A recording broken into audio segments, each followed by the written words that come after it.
আজকে খুন খারাপি বেড়ে গেছে, সকল ক্ষেত্রে সরকার ব্যর্থ।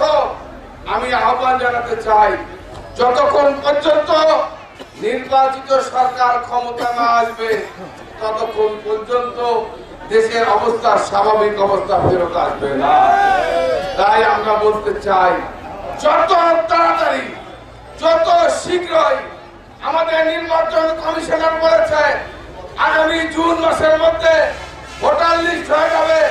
আগামী জুন মাসের মধ্যে তাদের যে দায়িত্ব পেয়েছে সে দায়িত্ব তারা শেষ করবে।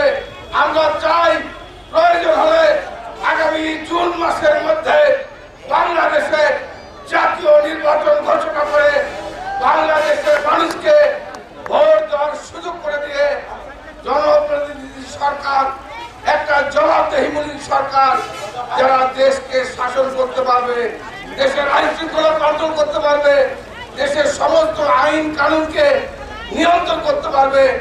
এই জন্য আমরা চাই যত শীঘ্রই হোক নির্বাচন ঘোষণা করে নির্বাচিত সরকারের হাতে ক্ষমতা হস্তান্তর করে ওনারা বিদায় নেবেন।